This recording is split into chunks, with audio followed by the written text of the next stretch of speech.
Estamos de regreso en All We Need Is Love. Estoy compartiendo con Rafael Linares Guerrero. Rafael es familia de Vladimir Guerrero, para que sepan. Tú sabes que, no, tú sabes que siempre me comentan, él es de Nizao Don Gregorio, mi abuela, toda mi familia Guerrero es de Nizao Don Gregorio. Yo tengo un tío que me dice, ellos le dicen un apodo ahí.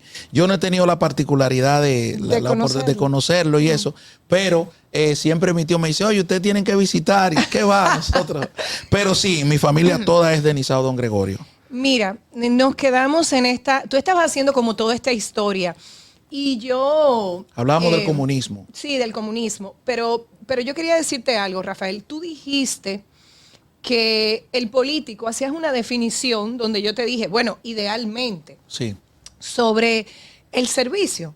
Que el político es la persona que decide servir a los demás a través de una ciencia, porque la política es una ciencia donde tú tienes que generar un liderazgo, posicionarte, y idealmente es querer ese bienestar colectivo bajo una ideología. Hoy día las ideologías están muy cuestionadas, como todo está muy cuestionado. Prácticamente lo único que se sobredimensiona desde mi perspectiva, esto es desde mi opinión, todo el mundo tiene derecho a pensar lo que quiera, pero aquí se endiosan dos cosas. La ciencia, perdón, la ciencia, todo lo que es ciencia, endiosado totalmente, y el dinero. O sea, todo lo que es ciencia, todo lo que es método científico, gracias a Dios, mucha gente está teniendo un despertar espiritual. Gracias a Dios, hay mucha gente que ha comprendido que la ciencia también responde a intereses económicos de grupos. Y como dice mi hijo en su segmento, Miguel Ángel Alfonseca Fernández, la historia de la verdad, la ciencia ha puesto muchos huevos, muchos. Pero seguimos creyendo que eso es como lo último de la bolita del mundo. Entonces, la ciencia y el dinero, después están todas las ideologías por el piso. Entonces, ¿a qué voy con el tema del político? Parecería que el gran problema de los políticos es el ego. Sí. Porque el ego, que es una ilusión, totalmente un distractor que distorsiona toda la realidad, no solamente te separa de la gente cuando tú llegas al poder, sino que te separa de la gente que te ayudó a llegar al poder. Sí. Bueno, es que ahí funciona, por ejemplo, ya el compromiso económico y el compromiso de pago. Y tú lo tienes en Luis Abinader, por ejemplo, que él llega con un partido al poder y se dan el lujo ahora de reservarse la candidatura a senador por el Distrito Nacional. Y tú puedes tener cualquier diferencia con Faride. Faride es mi amiga. O sea, mi amiga, mi compañera de muchos años de abogado, por ejemplo, que trabajamos juntos en la misma oficina y todo eso. Entonces, cuando tú tienes a Faride, que es una dirigente que se la ha jugado por su partido, al igual como yo me la he jugado por mi partido, y te traen un Guillermo Moreno y te dicen, no, Faride no va, el que ve a Guillermo Moreno como candidato a senador. Entonces tú dices, ¿cuál es el compromiso que yo puedo tener con un partido así? Entonces, esos son ejemplos que te ponen. Pero ¿por qué tú hablas del presidente? ¿Cuál es tu problema con el presidente? No, yo no tengo problema con el presidente, sino que él representa todo lo que yo no. O sea, él representa. ¿Pero qué representa él? O sea, bueno, para ti. Atraso para el país. Y yo te lo pongo fácil. Atraso para el país. ¿Cómo va a ser? Los servicios públicos. O sea, volvemos a la definición de la política. El político tiene que velar por el bienestar de la gente.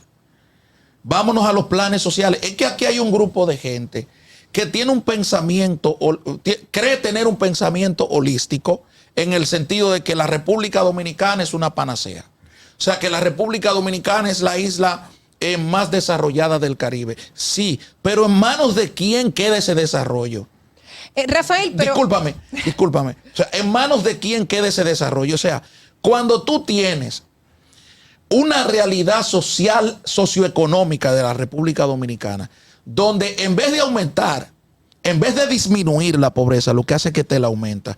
Tú dices, ven acá, y esas personas que viven en paupérrimas condiciones, ¿cuál es el sentido del Estado? No es protegerlo. O sea, aquí no hay garantía para de un campesino tener la tierra. no hay garantía. Rafael, pero espérate. Antes de que tú comiences con ese listado, vamos, o sea, tú estabas muy bien haciendo un recuento histórico. Tenemos 20 años siendo gobernado por el PLD, por Dios. Luis Abinader tiene 3 años. Tú no puedes responsabilizar a Luis Abinader de todo lo que viene pasando, porque ¿qué resolvió el PLD? Aparte de par de túneles y un metro. No. Vamos a poner la cosa en contexto. Vamos a decir la verdad, Rafael. Sí, por favor. Mira, es que por eso que yo te digo, volvemos a la definición del político y volvemos a lo que tú me dices. Eso se ve muy bien, pero tú eres un idealista. Es decir, o sea, la definición del político, de manera idealista, ¿verdad? Entonces, yo quiero sacarte a ti, no solo a ti, sino a todo el dominicano, a todo el comunicador que diga, ay, sí, se ve muy bonito tú hablar, que tú vas a resolver, que tú vas a hacer esto, que tú vas a hacer aquello, pero eso es el idealismo. Ahora, la práctica. Oye, pero se supone que un político que se haya formado en política tiene que saber lo que es la práctica. Aquí hay muchos que te lo iba a decir. Pero Rafael, es que tú tienes que entender el contexto, porque es que, óyeme una cosa, ¿en qué condiciones gobierna por primera vez Luis Abinader, nuestro presidente? Tú puedes tener tu problema con el PRM, pero tú no puedes arrastrar al presidente a eso, porque el presidente está haciendo todo lo humanamente posible, y tú lo sabes, Rafael. Pero mira. Porque en todos los países, óyeme, ahí sí voy a entrar en número contigo, en todos los países la pobreza ha aumentado, y tú lo sabes, porque es producto de muchas cosas. Mira. Y tú sabes que el país, por más que digan lo que digan, el país que para mí está en un deterioro que el que no lo quiera ver, no sé. El primer país que tiene un deterioro real es Estados Unidos. Y nosotros, Latinoamérica siempre ha sido como la caja chica de Estados Unidos. Pero es que tú conociendo una realidad, tú conociendo una realidad, como político, porque se supone que cuando tú aspiras a un cargo, tú conoces la realidad de tu país. La realidad, cuando hablo de la política, del bienestar de la gente, cubrir la necesidad de la gente, es que tú prometas lo que tú puedes cumplir. Es que llegamos con la expectativa de un cambio.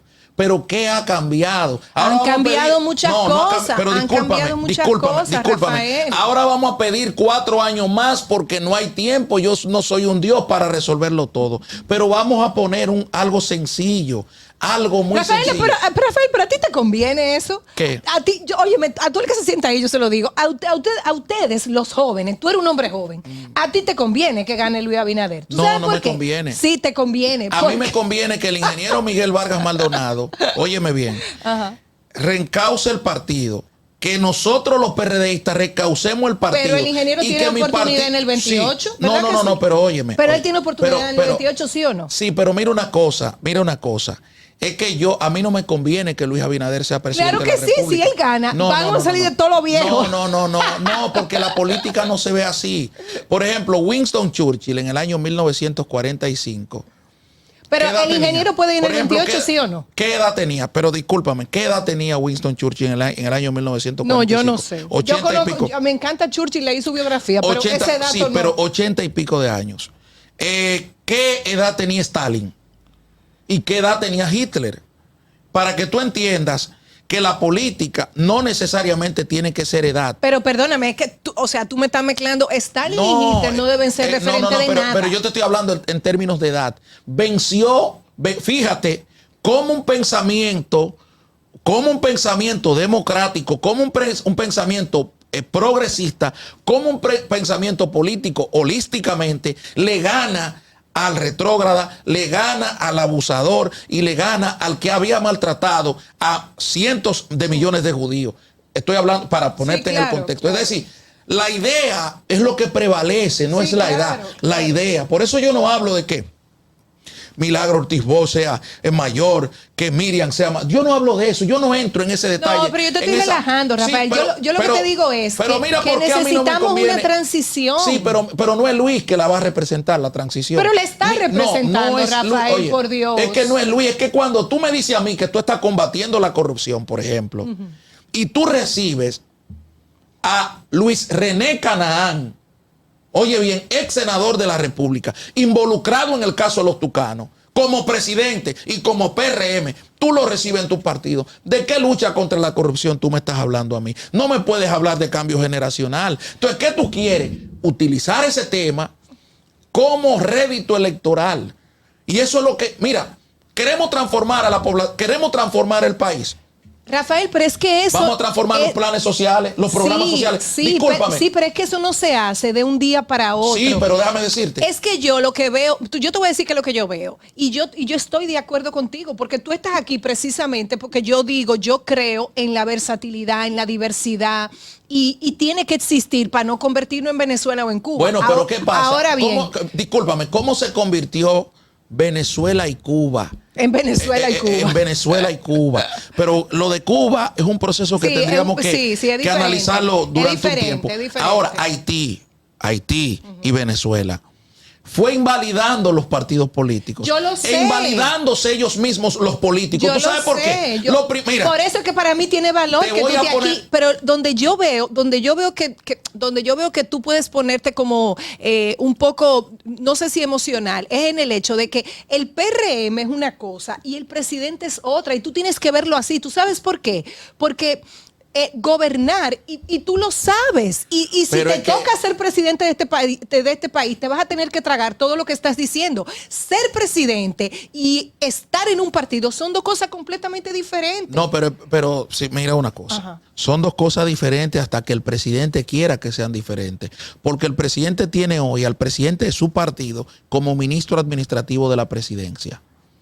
Es que, por ejemplo, este gobierno y este presidente que tenemos comenzó a invalidar a los políticos para los puestos públicos de su propio partido. O sea, ¿qué es lo que fortalece la democracia? ¿Son todos estos grupos empresariales, estos grupos de asaltantes de puestos públicos del poder? No. Lo que te garantiza a ti la democracia es que las instituciones funcionen. Es que el Senado de la República funcione, es que la Cámara de Diputados funcione, es que la Junta Central Electoral funcione, es que la Secretaría de la Fuerza Armada, el Ministerio de la Defensa funcione, es que el Ejército sea obediente al poder político, es que la Marina de Guerra, es que la Dirección Nacional de Control de Drogas sean obedientes al poder político. Ahora bien, en la medida en que vamos deteriorando eso, pero mi querida, recuérdate, volvemos a la Segunda Guerra Mundial.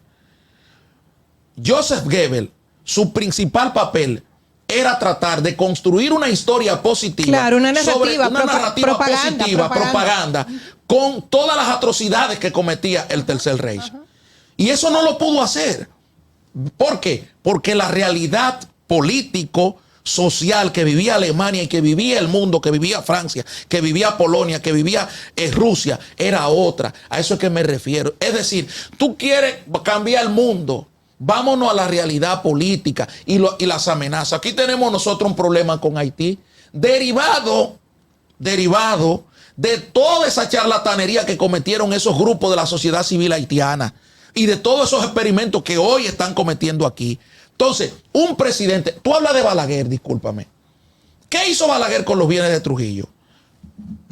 Lo metió en una empresa que se llamaba Acorde y lo mantuvo ahí hasta que llegó Leonel en el 96 al poder. Leonel después capitalizó las empresas públicas. Discúlpame para terminar la idea.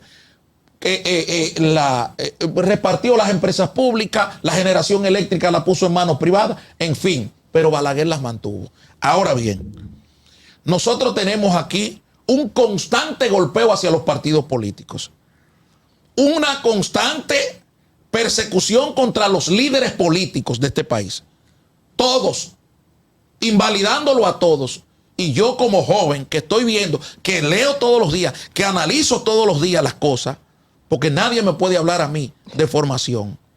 Yo que leo y que veo muchas cosas, por ejemplo, yo te digo a ti, oye, pero vamos por mal camino. Es que queremos sustituir las instituciones públicas por grupos de asaltantes empresariales. Y cuando tú no tienes un presidente que tenga la capacidad de decir, espérate, mira, te voy a poner un ejemplo breve.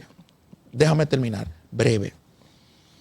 Yo antes de ayer pasaba con un profesor de historia por el Malecón. Y yo le preguntaba sobre terrenos, sobre hoteles que pertenecían al Estado, que eran de Trujillo, Tú te vas a la Máximo Gómez y tú te vas, por ejemplo, donde está el Teatro Nacional, donde está la Casa de Balaguer, todo eso lo repartió Trujillo a su antojo. Y pasamos por un terreno en el Malecón y decía, no, es que esas tierras, cuando matan a Trujillo, la riqueza no la podía, un rico no se podía meter ahí porque eso era del Estado, eso era desarrollo del Estado. ¿Qué es lo que te quiero decir con eso? Había, mal o bien, y lo mismo hizo Jorge Blanco, lo mismo hizo Antonio Guzmán, lo mismo, ya ese relajo es del 96 para acá. Entonces, ¿qué pasa? Cuando un político no entiende en el peligro que transita la democracia, entonces pueden ocurrir cualquier cosa. Eddie Olivares aspiraba a la presidencia de la Junta Central Electoral. ¿Por qué se invalidó a Eddie Olivares? Por ser político, por ser dirigente político. Oye, Eddie Olivares de otro partido, Eddie Olivares del PRM. O sea, si yo soy político, mira, yo tengo una carrera, tengo una maestría. O sea, estoy formado. Todos los días me formo. Soy un trabajador político y comunitario. Del PRM, Eddie Olivares. Eddie Olivares, que fue miembro de la Junta Central Electoral. No podía aspirar a la Junta Central Electoral porque el presidente no quería. Pero mira, tenemos que cerrar. Yo te estoy escuchando y vuelvo y te digo, nosotros tenemos un país que es un resultado de gobiernos de Balaguer, gobiernos intermitentes, y digo intermitentes porque el PRD no gobernó de manera consecutiva ni tampoco de manera ininterrumpida como lo hizo el PLD. Nosotros tenemos el resultado de gobiernos ininterrumpidos consecutivos, tanto de Joaquín Balaguer como del PLD. Y ahora tenemos 3 años con un presidente que tiene otra visión y otra manera de gobernar, y está muy comprometido con su país, Rafael, y eso tú tienes que admitirlo. Yo te pregunto, la última pregunta. Entonces tú me estás diciendo que la democracia corre peligro porque hay un exceso de democracia. No porque haya un exceso de democracia. Es que parecería, no, por ejemplo, parecería que se necesita autoridad, como era Danilo Medina de autoritario, sí. aunque digan que no, para mí esa es la percepción, O sea, por lo menos eso es lo que yo creo. Era un presidente autoritario, igual que Balaguer. Yo no estoy diciendo que eso está mal. Algún valor tiene que tener eso. El exceso de democracia pone en peligro la democracia. Mira, porque este presidente es un presidente democrático. Pero óyeme, ¿qué tan democrático puede ser un presidente de la República cuando se permite que le sustituyan? Porque volvemos a las instituciones. Designa un jefe de la policía, a un director de la policía, que no se sabe si es director o no es director, no se sabe quién es. Pero tú no puedes decir eso, Rafael. Sí, porque yo es que conozco el Estado. Óyeme, designa a un jefe de la policía y al mismo tiempo le designa a un señor que viene de España para que controle el fideicomiso. Ese señor monta su contador personal en el fideicomiso y ni el jefe de la policía ni los policías saben cuánto se está gastando en el dinero que está entrando a la policía. Y lo mismo pasa con una serie de instituciones que ha suprimido solamente para entregárselo a los ricos de este país. Entonces, hay cosas elementales que un presidente debe tener pendiente. O sea, tú me dices que no hay nada bueno en estos 3 años. Mira. Eso es lo que tú estás diciendo. Porque si eso es lo que tú estás diciendo, es totalmente parcializado e irreal. No, porque es que parcializado yo estoy. No, pero si tú dices que no hay nada bueno, es irreal, Rafael. Yo no puedo decir que no. Mira, discúlpame, yo no puedo decir que soy imparcial. Yo tengo un partido, soy un dirigente opositor. Ahora bien, vamos a ver, ¿cuáles son los servicios? Una pregunta bien difícil la que tú me haces, que si algo está bien en el país. Por ejemplo, yo soy de los que cree que la violencia, la criminalidad y la delincuencia no se combate con la policía, déjame decirte. Eso no se combate con la policía. No, señor. Entonces tú me estás respondiendo cuando yo te digo que hay un exceso de democracia. No hay un exceso de democracia en ese sentido. Es que, por ejemplo, tú no tienes instituciones trabajando. trabajando por la juventud, trabajando por la mujer, trabajando por la escuela, trabajando por los clubes deportivos. O sea, son cosas palpables, reales. Es que cuando tú te vas a una escuela pública y tú te encuentras que un estudiante le saca un puñal a un maestro, o sea, no fue ni tu generación ni mi generación la que se crió así. Pero es un resultado de los gobiernos pasados, bueno, Rafael. Pero es un resultado, podríamos decir, de Latinoamérica. Exacto. Ahora, tú me vendiste un cambio. Tú me vendiste un cambio de que iba a resolver el problema y hoy está peor. No. Bueno. Es que en 3 años, con una pandemia y una serie de cosas, y no son excusas, son hechos reales. Pero, tú no puedes. Y además, ¿cómo tú puedes generar un cambio en poco tiempo cuando tú tienes todo, o sea, más de 2 décadas ya con algo establecido? Mi querida, mira. Pues entonces hubiésemos dejado el PLD con su corrupción. Mira, es que porque yo te voy a decir algo, cuando hablan de corrupción, lastimosamente a tu líder, a Miguel Vargas Maldonado, lo incluyen. Bueno, pero nadie lo ha podido señalar. Eso es verdad. Oye, pero lo incluyen. Ahora, ¿qué pasa? Yo vuelvo y te digo, yo no soy vocero de Miguel, pero ¿qué pasa? Tu prestigio, tú lo defiendes hasta la muerte. Claro. Es decir, el que te dice corrupto y qué sé yo. Tiene que venir con una base, con un fundamento. ¿Qué pasa? Mira, y tú eres abogado. Mira, ahora aquí hay muchísimos sinvergüenza también defendiéndose públicamente que no merecen ningún tipo de calificación. Yo te digo, por ejemplo, el sistema de educación en la República. Yo pensaba que tú me ibas a decir el sistema adámico. No. Esas son de las cosas por las cuales yo siempre digo que aquí hay que tener una educación continua. Tú me hablabas de la pandemia. Yo trabajé toda la pandemia, déjame decirte, pues yo estaba en la Z101 en el gobierno de la mañana. Mira, Rafa, está bien, lo que pasa es que tenemos que concluir y yo te quiero hacer preguntas específicas. Entonces, tú me hablabas de la pandemia. Ajá. Todavía aquí la República Dominicana no ha medido lo que perdió en la pandemia en términos educativos. Pero cuando llegó Luis Abinader al poder, ese 4% lo dilapidó. ¿Tú sabes qué? En los grupos empresariales, porque los partidos y los gobiernos han pasado a ser rehenes de los grupos empresariales. Pero espérate, pero mira, yo te voy a hacer preguntas específicas. Desde tu perspectiva, el pueblo dominicano se levanta y vota contra el PLD. ¿Correcto o no? Sí. ¿Estuvo bien o estuvo mal? Bueno, yo le decía al pueblo dominicano cuando votó en contra del PLD que iban a llorar lágrimas de sangre si votaban por el PRM.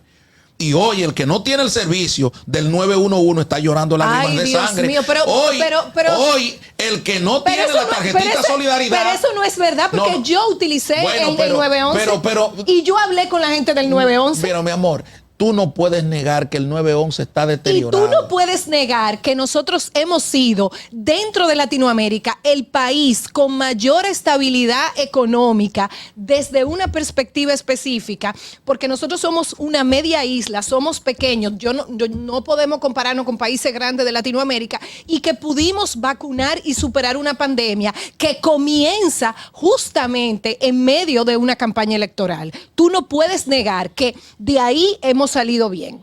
Mira, con los negocios se sale bien a toda parte.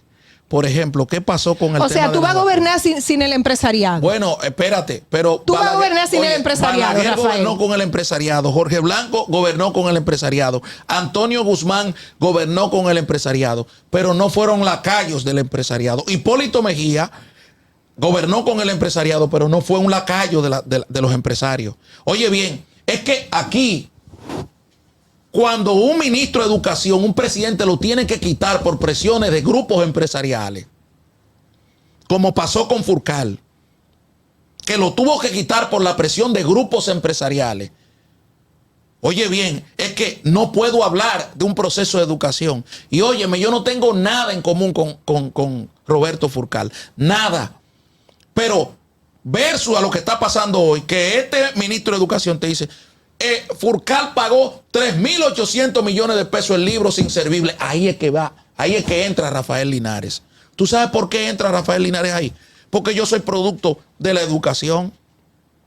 Tú eres producto de la educación. Nosotros estamos aquí conversando, producto de la educación. Pero ¿cuántos millones de gentes en nuestro país no tienen la oportunidad que tú y yo tuvimos. Por Dios, yo nací en un barrio, me crié en un barrio. Y de mi barrio somos pocos los que hemos salido adelante. ¿Pero por qué? Porque el Estado Dominicano durante 40 años, durante 45, durante 50 años, le ha dado la espalda, le ha dado la espalda. Óyeme, tú te encuentras con muchísimo, y te voy a poner el ejemplo de los venezolanos y los colombianos. Tú te lo encontrabas aquí hace un tiempo, hace unos años atrás, porque ya ellos se han marchado una mayoría. Tú lo encuentras aquí. Y tú hablando con esa gente, tú te das cuenta el nivel de educación en lengua española, en lectura, en una serie de cosas. Entonces, nosotros tenemos que propiciar que eso llegue. No la era tecnológica para que la Mami Jordan, para que Yailin, para que Melimel, para que ese grupo sea la referencia. No, yo quiero referencia con todas las diferencias que tú puedas tener. Que la mujer dominicana vea. Yo en eso llegamos, Rafa, te tengo que cortar. Sí. Pero esta va a ser una primera conversación no de hablar muchas. a uno una hora aquí, tenemos que buscar 3 horas. Fernando es el que manda aquí. Aquí sí que no hay democracia. Aquí hay una dictadura. Mira, Rafael, esto va a ser una conversación de muchas. Me ha encantado conversar contigo y sí estamos de acuerdo con algo.